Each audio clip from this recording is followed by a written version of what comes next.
Hello my dear friends, कैसे हैं आप सभी। आई होप आप सभी बहुत अच्छे होंगे। Friends, Manish GS academy YouTube channel पर आप सभी का स्वागत है। गुड इवनिंग सभी को, गुड इवनिंग, नमस्कार, राधे राधे, जय हिंद, जय भारत सभी को।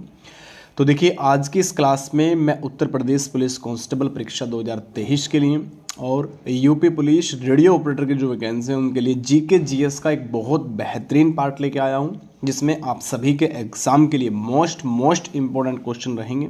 आप सभी के सभी छात्र इन सभी क्वेश्चन को अच्छे से कवर करिएगा और कोशिश करिएगा कि आप लोग अधिकतम क्वेश्चन सही कर पाओ। ठीक है, ये सभी क्वेश्चन प्रीवियस पेपर जैसे कि 2018 की परीक्षा, 2019 की परीक्षा, 2020 जेल वार्डर की परीक्षा, ठीक है, तो इन सभी में पूछे गए प्रश्न और उनसे आधारित, उनसे संबंधित प्रश्न को मैं लेके आया हूं, जो आपके लिए बहुत ज़्यादा हेल्पफुल रहने वाला है एग्जाम क्रैक करने के लिए। ठीक है, तो अगर अभी तक आप लोगों ने YouTube channel Manish GS academy subscribe नहीं किया हो तो सब्सक्राइब जरूर कर लीजिएगा और पास में लगे बेल आइकन को प्रेस कर लेना, जिससे कि आने की सभी वीडियो का नोटिफिकेशन आपको मिलता रहे। साथ ही साथ आप लोग टेलीग्राम ग्रुप जरूर ज्वाइन कर लीजिएगा, लिंक आपको डिस्क्रिप्शन में दिया हुआ है, जिसमें आपको कंप्लीट नोट्स मिल जाएगा। ठीक है ना, क्योंकि मनीष जीएस एकेडमी के द्वारा निःशुल्क नोट्स प्रोवाइड कराया जा रहा है, जिसमें जीएस और हिंदी के कंप्लीट नोट्स आपको मिलेंगे। जीएस में history, politics, geography, current affair, UPG के इकोनॉमिक्स आपको पूरा रहेगा और हिंदी के पूरा का पूरा सिलेबस आपको एक ही पीडीएफ में आपको प्राप्त हो जाएगा। ठीक है, तो सभी छात्र ज्वाइन जरूर कर लीजिएगा। तो स्टार्ट करता हूं आज की एक शानदार सी क्लास। सबसे फर्स्ट क्वेश्चन आप सभी की स्क्रीन पर देखिए, ये रहा, और याद रहे ये सभी क्वेश्चन आपके लिए मोस्ट इंपोर्टेंट रहेंगे। तो देखिए, फर्स्ट क्वेश्चन में आपसे पूछा गया है, रोजगार की दृष्टि से भारत में सबसे बड़ा उद्योग इनमें से कौन सा है। अब देखिए, इस चीज़ों में अलग अलग क्वेश्चन के आधार पर क्वेश्चन पूछा जाता है और ये ज्योग्राफी से संबंधित जो जितने भी प्रश्न रहेंगे, प्रथम स्थान कितना रहेगा, राजधानी, मुद्रा, ये विविध में आएगा, ये सभी के सभी में आपको जो क्वेश्चन रहेंगे ये आपको नोट्स के माध्यम से प्राप्त हो जाएंगे। ठीक है ना, तो रोजगार की दृष्टि से भारत में सबसे बड़ा उद्योग इनमें से कौन सा होगा, तो सूती वस्त्र सभी का यहाँ पे सही आंसर जाएगा। तो 257 ऑप्शन आपका यहाँ पे सी सभी का राइट आंसर। इसके बाद नेक्स्ट क्वेश्चन आप सभी की स्क्रीन पर, नेताजी सुभाष चंद्र बोस हवाई अड्डा कहाँ पर है। आप लोग एक बार सभी के सभी छात्र कमेंट सेक्शन के अंदर जरूर बताइएगा कि कितने क्वेश्चन आपके सही हुए हैं इस क्लास के अंदर। ठीक है, ये मेरी सभी से पर्सनल रिक्वेस्ट है, कमेंट सेक्शन के अंदर आप सभी को जरूर बताना है। ठीक है, तो 258 क्वेश्चन आप सभी की स्क्रीन पर है, सही आंसर हो जाएगा इसमें कोलकाता। ऑप्शन आपका यहाँ पे बी सभी का राइट आंसर हो जाएगा। ठीक है, अब एक चीज और ध्यान आप लोगों को यहाँ पे रखना है, जैसे आप लोगों से बहुउद्देश्य परियोजनाएं संबंधित पूछ लेगा, ठीक है ना, कि सोन परियोजना कहाँ पर है ना, तो ये सभी के सभी क्वेश्चन भी आपको करना है। सोन परियोजना की बात करेगा तो बिहार आप लोगों को सही आंसर है, राज्य बिहार हो जाएगा। कौन सी नदी पर है, तो सोन नदी पर है भैया। कौन सा, सोन नदी पर। गांधी सागर परियोजना कहाँ पे है, तो ये मध्य प्रदेश में। कौन सी नदी पर है, चंबल में। ठीक है ना, तो इन सभी को थोड़ा याद करिएगा, जो आपको मैटर बता रहा हूं उन सभी को आप लोग नोट्स के माध्यम से कंप्लीट कर लीजिएगा। इसके बाद नेक्स्ट क्वेश्चन आप सभी की, प्रथम संपर्क क्रांति ट्रेन चली थी, जो पहली संपर्क क्रांति ट्रेन थी वो किस किस के मध्य चली थी, तो एक तो दिल्ली के मध्य चली थी, आप सभी को पता है। अब दिल्ली तो सभी के सभी में दिया हुआ है ऑप्शंस में, लेकिन आंसर कौन सा होगा, तो दिल्ली और चेन्नई के बीच में चली बेटा सबसे पहली संपर्क क्रांति ट्रेन। ठीक है, याद रखिएगा, सबसे पहले जो ट्रेन चली थी वो किसके कार्यकाल में चली, तो ध्यान रखिएगा लॉर्ड डलहौजी के काल में। किसके, लॉर्ड डलहौजी के काल में। ठीक है ना, इसके बाद नेक्स्ट क्वेश्चन आप सभी की स्क्रीन पर, निम्नलिखित में से कौन सी रेलगाड़ी देश के सबसे लंबे रेल मार्ग पर चलती है, सबसे लंबे रेल मार्ग पर चलती है, तो जो कौन से बेटा, विवेक एक्सप्रेस। ठीक है ना, विवेक एक्सप्रेस। रेलवे से थोड़ा सा एक तो आप लोगों को जोन को याद रखना है कि कौन सा जोन किस किस क्षेत्र में है, ये थोड़ा सा पूछ लेगा। ठीक है ना, तो इन सभी को आप लोग अच्छे से कवर कर लीजिएगा। तो राइट आंसर विवेक एक्सप्रेस। इसके बाद नेक्स्ट क्वेश्चन आप सभी की स्क्रीन पर, हिमालय पर्वत श्रेणी का सबसे नवीन भाग इनमें से कौन सा है। अब देखिए, अगर बात करूं पर्वत श्रेणी की, तो पर्वत श्रेणी का मैंने ना नोट्स इतना जबरदस्त दे रखा है भाई कि पढ़ने की आवश्यकता नहीं है ना, क्योंकि मैप प्रत्येक पेज पे मिलेगा। जो नोट्स आप लोगों को फ्री दिया हुआ है उसके प्रत्येक पेज पे आप लोगों को एक मैप मिलेगा इंडिया का, और उसमें दिखाया गया है कि कौन सी पर्वत श्रेणी किस किस क्षेत्र में है और किस किस राज्य के अंदर फैला हुआ है। ठीक है, तो इन सभी को आप लोग अच्छे से याद कर लीजिएगा। तो राइट आंसर कौन सा हो, 264 क्वेश्चन आप सभी की, हिमालय पर्वत श्रेणी का सबसे नवीन भाग आपसे पूछा हुआ है, डायरेक्टली आंसर हो जाएगा बाह्य हिमालय। ऑप्शन आपका यहाँ पे सी। ठीक है ना। एक क्वेश्चन आपसे अधिकतम पूछा गया था कि तुंगभद्रा परियोजना कहाँ पर है, ये उत्तर प्रदेश पुलिस के एक कंप्यूटर ऑपरेटर की परीक्षा हुई थी, उसमें क्वेश्चन पूछा गया था। तो वो आंध्र प्रदेश, उसमें राइट आंसर था आंध्र प्रदेश और कर्नाटक। ठीक है, याद रखिएगा। नदी की बात पूछेगा तो आप लोग ध्यान रखिए कि तुंगभद्रा नदी। ठीक है ना। अब मैंने कल आपको बताया था कि कुछ महत्वपूर्ण आपके जो राष्ट्रीय उद्यान है या वन्यजीव अभ्यारण्य है, थोड़ा सा उनको भी कवर कर लेना। ठीक है, क्योंकि वहां से भी संबंधित क्वेश्चन आपके एग्जाम में अधिकतम पूछे जा चुके हैं। इसके बाद नेक्स्ट क्वेश्चन आप सभी की स्क्रीन पर, कौन सी अक्षांश रेखा भारत के मध्य से होकर गुजरती है? तो कौन सी आप लोग सिंपल तरीके से बता देंगे। 265 क्वेश्चन। अब मैंने आप लोगों को एक बात बता रखा है कि कर्क रेखा, जो कर्क रेखा है वो भारत के 8 राज्यों से होकर निकलती है। कितने बेटा? 8 राज्य से। कौन कौन से? तो उसमें एक तो मैंने आप लोगों को थोड़ा सा एक ट्रिक बताई थी, गुराम छाजा पतरामी। ठीक है ना, या फिर कह सकते हैं मित्र पर गमछा मार। ठीक है ना, इस तरीके से याद कर सकते हैं। जैसे गुराम छाजा है, गु राम, ठीक है ना, छा झा। अब यहीं से समझ लो गुजरात, राजस्थान, मध्य प्रदेश, छत्तीसगढ़, ठीक है ना, महाराष्ट्र, है ना। तो ये सभी आप लोग याद रख लीजिएगा। ठीक है ना। तो मैंने आप कि 8 राज्य से निकलती है, गुराम छजा पतरामी त्रिपुरा मिजोरम। ठीक है, थोड़ा सा समझ लीजिएगा। जिसे प्रॉब्लम हो आप लोग कमेंट सेक्शन के अंदर या व्हाट्सएप के माध्यम से आप लोग नोट्स ले लीजिएगा और उसे अच्छे से कवर कर लीजिएगा। कर्क रेखा सभी का इसमें सही आंसर हो जाएगा। इसके बाद नेक्स्ट क्वेश्चन आप सभी की स्क्रीन पर, भारत का कौन सा भू आकृति प्रदेश प्राचीनतम होगा? 266 क्वेश्चन आप सभी की स्क्रीन पर है। अब महत्वपूर्ण जो कृषि वगैरह है, एक इनको याद करिएगा। महत्वपूर्ण क्रांति, ठीक है ना, क्रांति कल बताया था मैंने आप लोगों को कुछ महत्वपूर्ण, जैसे हरित क्रांति थी कृषि से संबंधित, श्वेत क्रांति दुग्ध से, तो दुग्ध वाली बता दी थी। बाकी आज सभी के सभी आप लोगों को बता दूंगा। 266 क्वेश्चन पर राइट आंसर हो जाए प्रायद्वीपीय पठार, सभी का राइट ऑप्शन आपका यहाँ पे बी सभी का सही होगा। हैदराबाद का जुड़वा नगर इनमें से कौन सा होगा? हैदराबाद का जुड़वा नगर, तो सही आंसर इसमें सिकंदराबाद सभी का राइट आंसर हो जाएगा, है ना। एक आंसर आप लोग कमेंट सेक्शन करने का है कि आगरा की जो स्थापना हुई थी, आगरा की स्थापना वो किसने किया था? आप लोग कमेंट सेक्शन के अंदर, और कब किया था ये बताना है। ठीक है। इसके बाद नेक्स्ट क्वेश्चन 268 क्वेश्चन आप सभी की स्क्रीन पर है, भारत का एकमात्र शीत मरुस्थल इनमें से कौन सा है? 268 पर राइट आंसर हो जाएगा लद्दाख। ऑप्शंस आपका यहाँ पे ए सभी का बिल्कुल सही है, एकमात्र शीत स्थल। ठीक है, तो याद रखिएगा आप लोग। एक सिनेमा अगर पूछ लेगा कि सबसे ऊंचाई पर सिनेमा अगर कहाँ पे है, तो ध्यान रखिएगा लद्दाख में है। ठीक है ना, करंट अफेयर संबंधित बनेगा, वो मैं करंट अफेयर में भी आप लोगों को कवर कराऊंगा।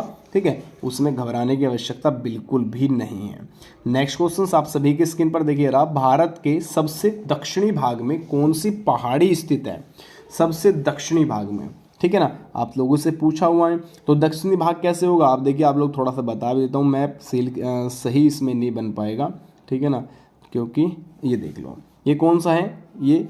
अब देखिए ध्यान रखिएगा बेटा आप लोगों का, उत्तर ये हो गया, उत्तर दक्षिण ये हो गया। ठीक है ना, पूर्व ये हो गया और पश्चिम ये हो गया। ठीक है, तो ये हो गया। तो किस में पूछा है? दक्षिण में पूछा है, यानी उत्तर दक्षिण ये वाला साइड पूछा है जो सबसे नीचे में है। तो कौन सी होगी सही आंसर इसमें? 270 का ऑप्शंस बी कार्डेनम सभी का सही होगा, डायरेक्टली ऑप्शंस बी। चलिए, गारो खासी और जनजातियां पहाड़ियां किस राज्य के अंदर है ये पूछ लेगा। ठीक है, तो 271 की अगर बात करूंगा सही आंसर में आप लोगों का यहाँ पे मेघालय सिंपल आंसर लग जाएगा। सबसे अधिक वर्षा कहाँ पे होती है? सबसे अधिक वर्षा कहाँ पे होती है? कमेंट के अंदर करेंगे सभी।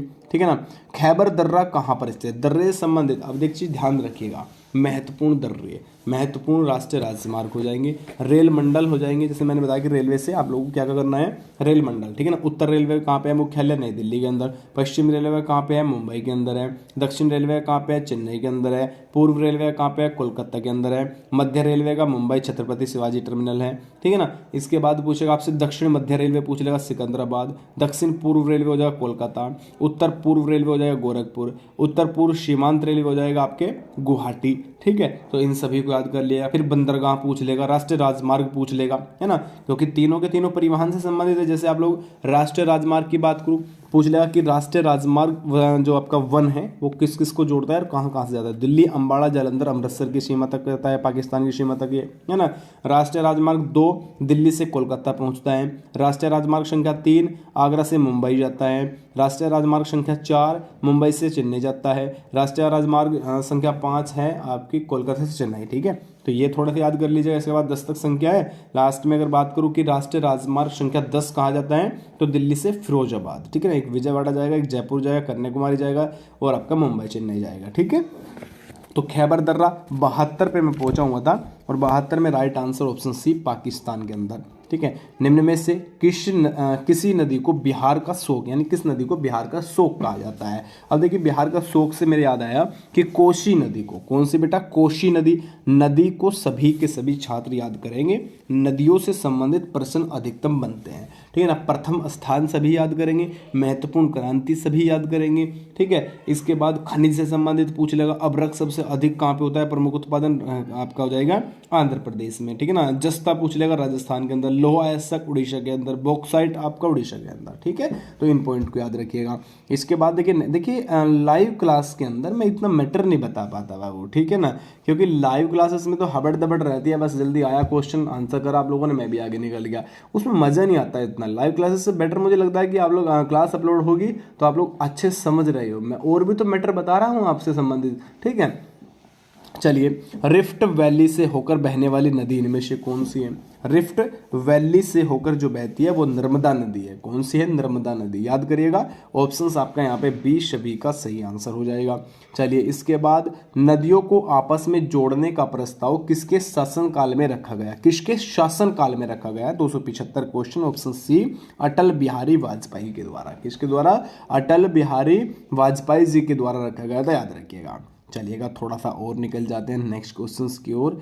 हमारी क्वेश्चन स्क्रीन पर है, भारत की संविधान सभा में किसके अनुसार पठित की गई। अब देखिए थोड़ा सा संविधान में आ गया, लेकिन थोड़ा सा कुछ मैटर अगर मैं आप लोगों को बताऊं, ठीक है ना, क्योंकि पूछ लेता है अधिकतम। जैसे मैंने आप लोगों को बताया था क्रांति, तो क्रांति से एक बार रिवीजन करा देता हूँ, शायद 2 दिन तक करा दूंगा, 3 दिन तक करा दूंगा, मुझे फर्क नहीं पड़ेगा, 1-2 मिनट वीडियो बड़ी हो जाए, कोई दिक्कत नहीं है, लेकिन आपको याद हो जाएगा। जैसे हरित क्रांति, हरा भरा, किससे है बेटा, ये आपका कृषि से निकलेगा। क्या है, हरित क्रांति यानी कि हरा भरा है, तो कृषि से लगा। श्वेत क्रांति, दूध कैसा होता है, बिल्कुल सफेद, तो सफेद क्रांति।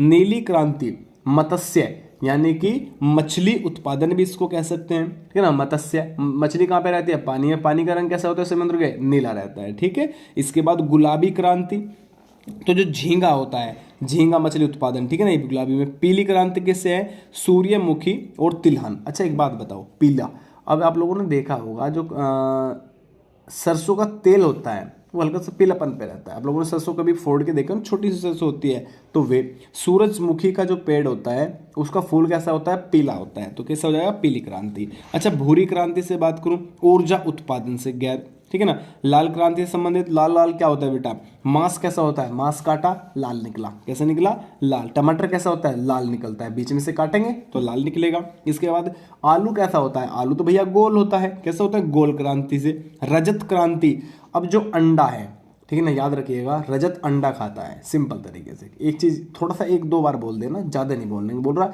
रजत अंडा खाएगा, यानी अंडा क्रांति रजत से। सुनहरी क्रांति की बात करूं, फल उत्पादन, सुनहरा सुनहरा, कैसे मिला, सुनहरा सुनहरा बागवानी। अच्छा एक क्वेश्चन और पूछते हैं, इंद्रधनुषी क्रांति किससे संबंधित, तो कृषि के संबंधित जो समग्र क्रांति है उनसे संबंधित होते हैं। तो ये सभी क्रांति है, अधिकतम लाल, हरी, नीली, पीली, यही पूछता है, ठीक है ना, ज्यादा नहीं पूछेगा आप लोगों से। सिंपल तरीके से मैं समझाने की कोशिश कर रहा हूँ, क्योंकि जितना मैटर मैं इसमें आप लोगों को समझाने की कोशिश करूंगा वो आपके लिए अच्छा रहेगा कि आपके एग्जाम में उससे बाहर कुछ भी ना जाए, ठीक है। अच्छा जैसे संविधान पे मैं थोड़ा सा आ गया, तो संविधान में क्या क्या याद करना है।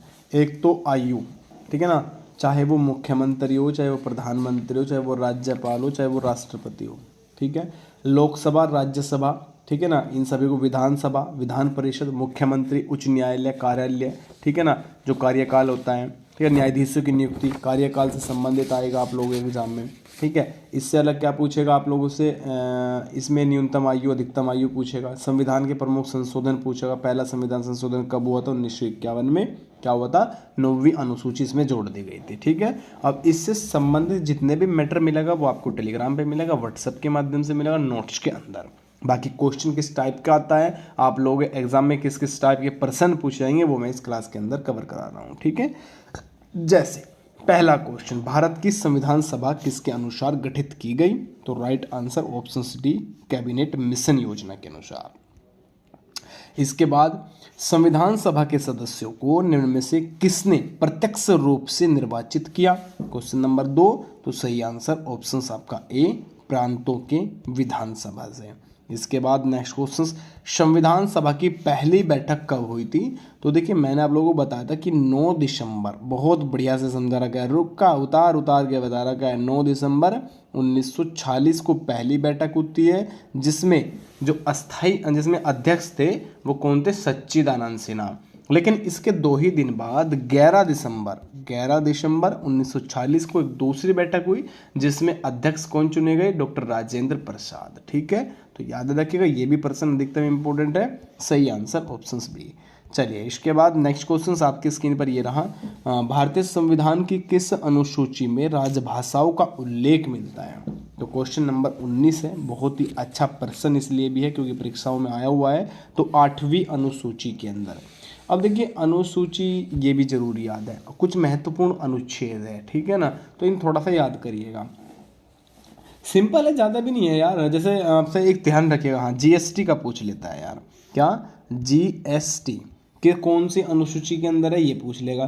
तो जीएसटी बेटा 101वां संविधान संशोधन अधिनियम 2016 के तहत है, और ये याद रखिएगा। ठीक है, आपके लिए इंपॉर्टेंट है। 19 क्वेश्चंस की अगर यहाँ पे बात करूंगा, directly right answer option B, 8वीं अनुसूची सभी का सही होगा। दल बदल से संबंधित प्रावधान किस अनुसूची में रखे गए थे? तो अनुसूची की बात कर रहे हैं, ठीक है ना। 20 क्वेश्चंस आप सभी की स्क्रीन पर, राइट आंसर हो जाएगा 10वीं अनुसूची के अंदर है। कौन सी? 10वीं अनुसूची है। ठीक है, थोड़ा सा समझ लीजिएगा। इसके बाद 22 भाषाओं का उल्लेख कौन सी अनुसूची में, ये मुझे बताइएगा। पंचायती राज व्यवस्था संबंधित प्रावधान भारतीय संविधान की किस अनुसूची में रखे गए?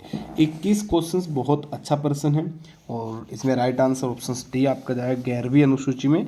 ये पहले भी मैं शायद आप लोगों को पढ़ा चुका हूँ। चलिए, भारतीय संविधान के किस अनुच्छेद में यह अंकित है कि भारत अर्थात इंडिया राज्यों का एक संघ होगा? तो देखिए 22 क्वेश्चंस बेटा बहुत पहले से बताया हूँ, अनुच्छेद 1 में यही कहा गया है। अनुच्छेद 1 में कहा गया है कि भारत अर्थात इंडिया एक राज्यों का संघ रहेगा, सभी राज्य एकजुट रह के एक संघ बनाया जाएगा। समझे? तो सही आंसर आप लोगों का ऑप्शन ए हो जाएगा। इसके बाद आइएगा, संविधान के किस अनुच्छेद के द्वारा संघ एवं राज्यों के लिए लोक सेवा आयोग का प्रावधान किया गया है? 25 questions, most important options D, अनुच्छेद 315 पहले पढ़ा चुका हूं, बहुत बढ़िया लेवल से। इसके बाद नेक्स्ट क्वेश्चंस आपकी स्क्रीन पर, भारतीय संघ में किसी राज्य को सम्मिलित करने का अधिकार किसके पास है? तो 26 क्वेश्चंस जो आपकी स्क्रीन पर दिया हुआ है, इसमें आपका राइट आंसर है संसद के पास है। किसके पास है? संसद के पास है। चलिएगा, ये प्रश्न पूछे जाएंगे, इस टाइप के प्रश्न एग्जाम में मिलेंगे बेटा, ठीक है ना। याद रखिएगा, ऐसा मत सोचना कि एक्स्ट्रा है या कम है ज़्यादा है, ठीक है ना। वर्ष 1953 में गठित राज्य पुनर्गठन आयोग के अध्यक्ष कौन थे? 27 क्वेश्चन पर सही आंसर ऑप्शन से न्यायमूर्ति फजल अली। चलिएगा नेक्स्ट, सर्वोच्च न्यायालय के एक निर्णय के अनुसार निजता के अधिकार को संविधान के किस अनुच्छेद के तहत परिभाषित किया गया है? 28 क्वेश्चन, अनुच्छेद 21 में बेटा। किस में? 21 में।